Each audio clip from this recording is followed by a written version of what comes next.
Julianna, right here. Obviously, it's been a bit since we last saw you compete in the octagon. So I guess just how's life been having that belt back and both in and out of the octagon, and just how's camp been as a whole preparing for Kayla? Everything is great. I feel good. I feel full of energy. It should be illegal to feel this good. I'm really looking forward to Saturday night. Camp was amazing, and we are firing on all cylinders. You know, it feels like the main event, obviously, Sean and Merab is a fight that everyone, they're excited for. But it feels like this co-main event has been what has been building this card, especially, whenever you and Kayla are on screen together, it kind of just generates conversation and click. So have you felt like you specifically have been carrying the promotion for this fight card? And do you feel that your fight has kind of taken some of the spotlight away from the main event?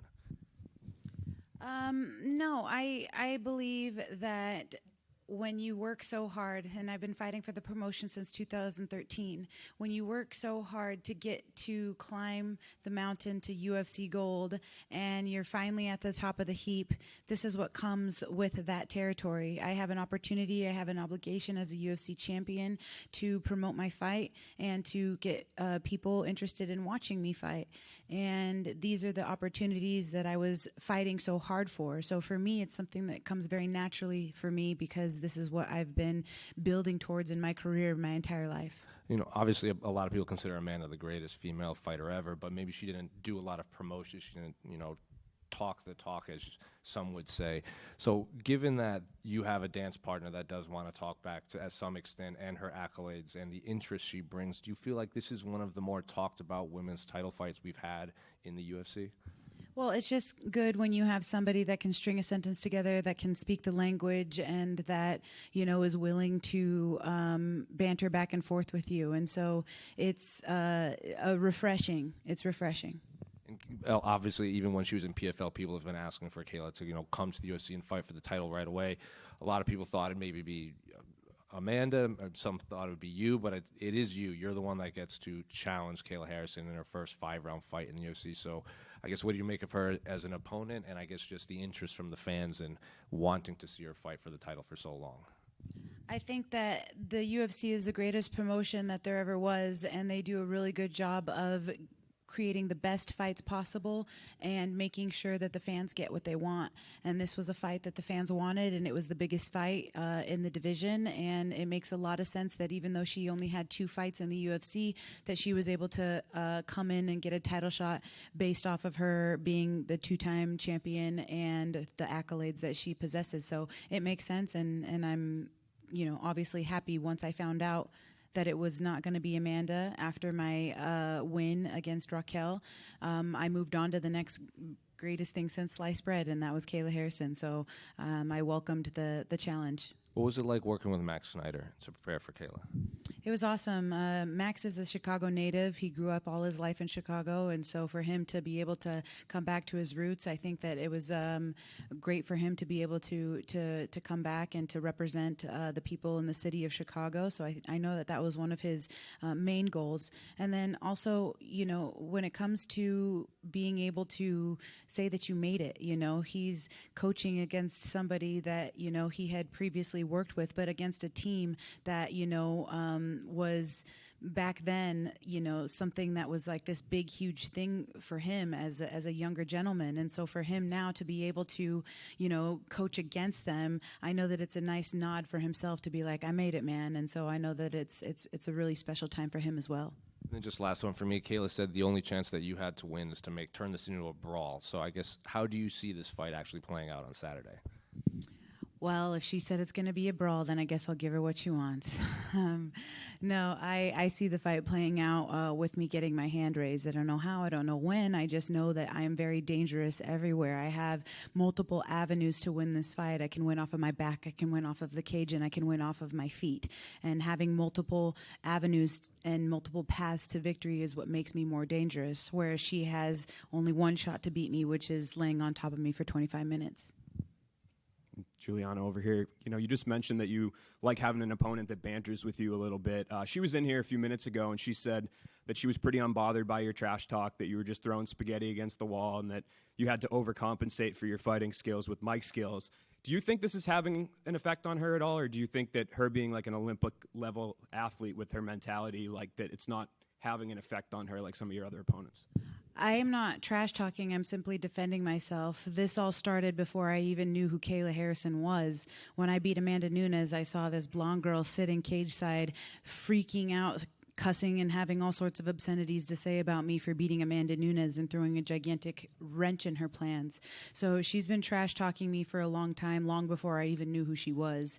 And then it created more of a problem for me when she said that it was going to be the media's fault. It was going to be the media's fault for having they were going to have blood on their hands for you guys giving me the delusion to think that I could hang with her and stand across the octagon from her.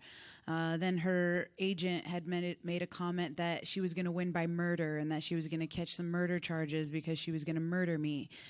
These are the things me talking back is my way of defending myself. And I believe that, she can say that it's trash talk, but it's like I'm just responding to the things and the allegations and these horrendous comments that she has made about me. She needs to take accountability for the things that she said, and it's my job to make her do that on Saturday night. Julianna, over here, you're a two-time champ. You know how to bounce back. What advice did you give your teammate Bilal Muhammad after his loss at UFC 315? I didn't think Bilal lost. I watched that fight and I was like, yeah, we got it. And he won. And then when they called it for the other guy, kudos to him. But I thought that Bilal won. So I didn't really give him any pep talk except for the fact that, I'm sorry, my brother, you got robbed. So. And on another note, one of the cool things you've done in your life is give a speech at your daughter's pep rally after winning the title again. How special is it to inspire people that young and have a belt for you and one for your daughter as well? I think the most special thing about that in general is the fact that I'm the first woman to give birth and win a world title. I'm the only woman to give birth and win a world title. I'm the only woman to give birth and win a title a second time after losing the belt and coming back and being able to get that gold a second time. So there's no other woman that can say that, and I can say that. And I think that being able to inspire my daughter, inspire a little boy or a little girl to pick up martial arts, doesn't have to be fighting, but anything, taekwondo, judo, wrestling, jiu-jitsu, boxing, whatever it may be, if I can inspire that next generation and get more eyes on the sport and get them to want to be able to believe that they can achieve anything that they want, then I've done my job as a champion. Julianna, right here. You got invited out to the New York Giants practice yesterday, even got your own jersey. As a massive Giants fan, I have to ask, how was that experience and how did that all come together? That was an incredible experience, one that I'll never forget. I am so grateful to the New York Giants. I am a massive football fan. Alex Spanos is a head strength and conditioning trainer at the Northwestern facility for the Wildcats, and I train there, several days a week, going out to Evanston to get my strength and conditioning with the football team. And so to be able to go on with the New York Giants, of course, Russell Wilson was a long-time staple of the Seattle Seahawks, and I'm born and raised in Washington, so I was super stoked to meet him. Jameis Winston and I are both sponsored by Guaranteed Rate, and so we're in the same family there with the same sponsor. So to meet these guys and to get to see their practice and to see how excited they were, I know that I'm looking at them the same way that they're looking at me, and that's in awe of what they do. I am one single fighter, but watching them out there together, it felt like 200 fighters all on one field, and they have to fight for every inch and every yard, and I know that they know what it takes in order to get locked inside that octagon, because they got to put it all on the field when they're in season and when they're practicing. So fighting is very brutal. Football is also very brutal. Two trains coming head to head on a train collision is not easy to do. And much like fighting, it's very similar in that sense, where you're having to fight for every inch. And so I love NFL football. I love football in general, or all sports. So to be able to go out there, it was a very special time and an unforgettable experience. Is Jameis Winston as funny as he seems in person? Yeah, he really is. He was hilarious. He had me cracking up. He's very funny. All right, and last one for me. Your former opponent, Valentina Shevchenko, had a lot of nice things to say about you in the lead up to this fight, and feels like you have everything you need to win this fight. How is it to get such high praise from a former opponent and one of the best female fighters of all time, and could you see yourself fighting her again? That respect goes both ways. It's mutual. When everybody asks me who my favorite female fighter is, I always say Valentina Shevchenko. I am in awe. I'm enamored with her fighting style. I'm in awe of her as a fighter. I think that she is awesome. She can speak like 20 different languages. She can dance like nobody's business. She can fight her ass off. Like I'm a fan, and to hear her say that was very nice. Here, Julianna over here. Julianna, you've been really vocal about your confidence going into this fight. What gives you that strong belief that you're going to come up on top? Well, the last time you guys counted me out, you guys had to take it up the you-know-what. So I think that's one of the things. And I think that the preparation, and I've been doing this for a long time. I've been fighting since 2008. And when you put that much blood, sweat, and tears into something, and you're that dedicated and that passionate, there's only good things that can happen. And I think that that's what gives me the confidence. Yeah, also, Kayla just said you don't excel in fighting, but also said this isn't personal. Do you believe it's personal? I'm getting locked into a steel cage and getting in a fist fight with some girl that's trying to take my head off of my shoulders. It's absolutely personal. Thank you. Julianna, right over here. You were recently on UFC Live with Kayla, and you reminded her that she had never made 135.0.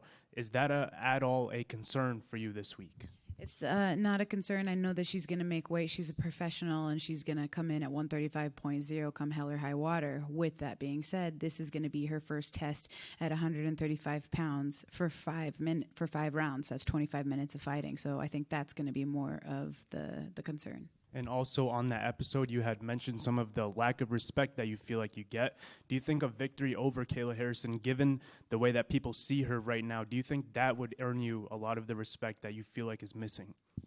I mean, I hope so. We'll see. I can't say. I thought that, beating the greatest of all time was going to give me that respect, and it didn't. So you never know.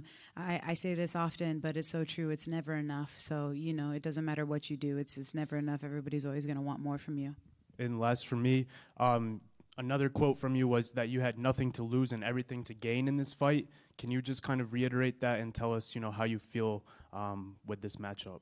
Yeah, it was told to me that I'm a 6-1 underdog, and being a 6-1 underdog as a champion is very disrespectful, number one. Number two, everybody's counting me out, Out of 6 people, only one of them thinks that I'm going to win the fight.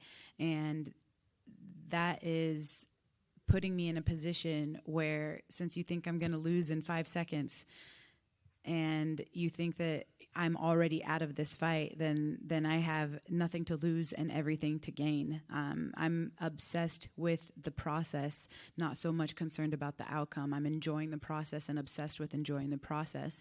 And when you put so much focus, she is in a position where she has to and she should and you better, and it's already done. And so those are the kinds of limits that she's putting on herself of you should and you can and you will and you're going to, and it's already finished and it's already happened. The reality is that when you put that much pressure on yourself, and when you're, so focused on you have to beat her in 10 seconds and it doesn't happen, that can kind of play into your mentality and the way that you fight. Whereas everybody's already counting me out. So when you put me in a position of nothing to lose and everything to gain, that makes me a very dangerous woman. Just going off that, Julianna, as you kind of say, it seems like the goalposts always get moved further back for you, right? So what do you think the headlines will read Sunday morning when you win this fight? Do you think they're going to give you your credit, or are they going to say Kayla Harrison wasn't that good and she's a PFL fighter and things like that? I think that it'll put me on another planet. It'll put me in the stratosphere. Julianna over here. How would you describe to share the training passion of MMA with Mike Valle, Jaula Bahamontes, Jair Belal? And I want to know if you ever met Michael Morales before with them too.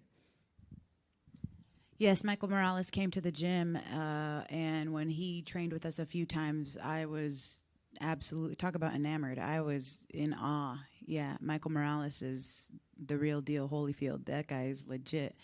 And yes, Mike Valle is one of my coaches, and I was the first to bring a title to his gym. And I am very proud to come from a small, tight-knit community in Chicago, and being able to be training partners with, Belal and Bahamondes. It's a special thing that we got going on, and I'm really grateful for having such a tight-knit team. We help each other, we support each other, we love each other, and I think that that's a very important thing to have around you. Were you impressed with Michael's performance in UFC Vegas, or not really? Because you already met him before. No, I said it. I told my trainer, I told my jiu-jitsu coach, I said, I don't bet. I don't know anything about betting. I'm not a big bettor. But if I was, I would bet the house on this kid because I guarantee you he's going to win. And so he won, and I was like, told ya. So, yeah, no, I wasn't surprised at all. It was very impressive. Thank you so much, and good luck. Thank you so much.